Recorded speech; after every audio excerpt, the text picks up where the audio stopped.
One of the things Captain John Strong loves best about living in the Naples area of Long Beach is being close to the ocean. It's something he and his wife Gina and their 12-year-old son Alex never take for granted. For a family that spends most of its recreational hours in and around the water, it's the ideal place to live. As an avid surfer, boater, and all-around ocean enthusiast, John knows Long Beach waterways and conditions like most of us know the streets in our neighborhoods. I'm near the water all the time. I boat here. I belong to the Long Beach Yacht Club. My son plays water polo at shore, water polo at Long Beach State, and we're in the water all the time. When he's not cruising the local marina in his boat, the Stronghold, John can be seen piloting one of these into the port of Long Beach, a massive vessel stacked high with thousands of 20-foot equivalent container units. Captain Strong is Vice President of Jacobson Pilot Service, the single company responsible for piloting every shipping vessel into the port for the past 80 years. As a port pilot, John temporarily commandeers inbound vessels safely to dock with the help of independent tugboat pilots. The best thing about being a port pilot is we get to do all the fun stuff involving going to sea. If you think about a ship, you're on board, you're crossing an ocean, you're out to sea maybe 2 or 3 weeks, which I loved, but when you get into port, that's when it gets exciting. You're coming to close quarters, you're getting tugboats, you get to maneuver the ship around, and you basically park the ship where it's needed, you tie it up, and then you walk away and your job's done. With a brief meeting to discuss the day's workload, the help of a clear view of the Pacific, and high-tech communication systems, approaching ships are quickly identified and contacted. Once details of the ship are obtained and safety issues assessed, the pilot, usually accompanied by a pilot in training, travels to the ship in a pilot boat. After boarding the ship through a port door or a precarious climb up a Jacob's ladder, they meet up with the captain to discuss the 1 to 3 hour journey ahead.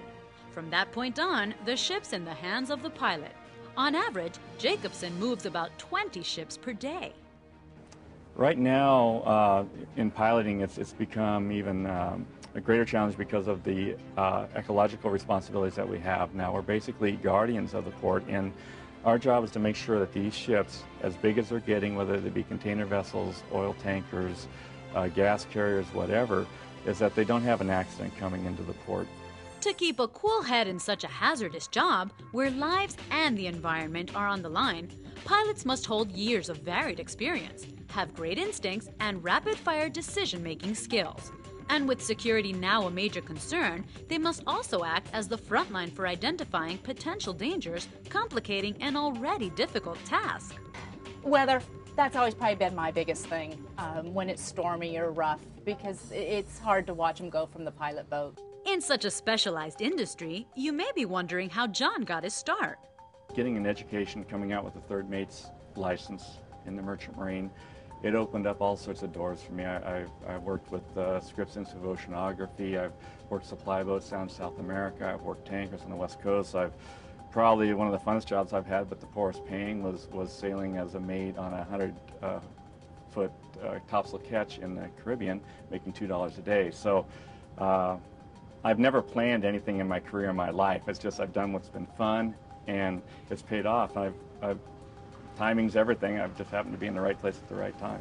Aspiring pilots accepted into Jacobson's training program must pass through several phases of development, a combination of simulator-based and on-the-job training. John handles many of these sessions himself, applying his 23 years of Jacobson piloting experience. During the first month, trainees ride along and observe, then progress to handling ships under supervision until they're ready to pilot a ship solo. In most cases, trainees complete the program in a little over 3 years. Oh yeah, I'd maybe want to do my dad's job also, because I know it's important, and I know very few people can do it just for the skill and and when you have to get onto the ships, kind of the bravery you have to do, afraid that you might fall off or something like that, and I think I'd be able to do it. The Port of Long Beach covers roughly 12 square miles with 10 piers and 80 berths, 65 of which are deep water berths, allowing all manner of shipping vessels to call. It's the availability of diverse, large-scale facilities, along with American consumers who demand goods at minimal prices, that makes the port an attractive choice for shipping lines. About 3,300 ships came to call in 2004, and with an expected increase in 2005, John's concerned about the impact this will have on the environment. But over the years, he's seen a change in the water that may surprise you. At the pilot station, we have 20, 30 feet visibility right off the float. We see octopus, lobsters all in the rocks, white sea bass are hanging around the pilings there.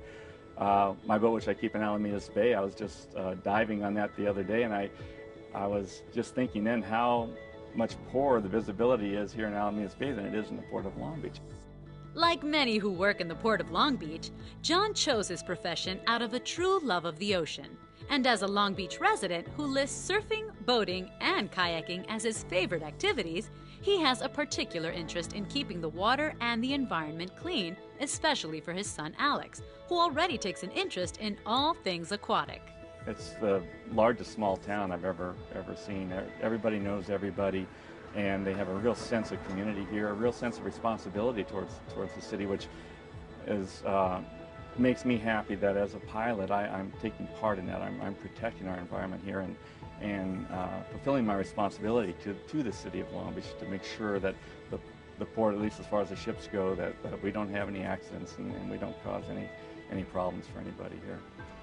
To learn more about the Port of Long Beach, visit www.polb.com.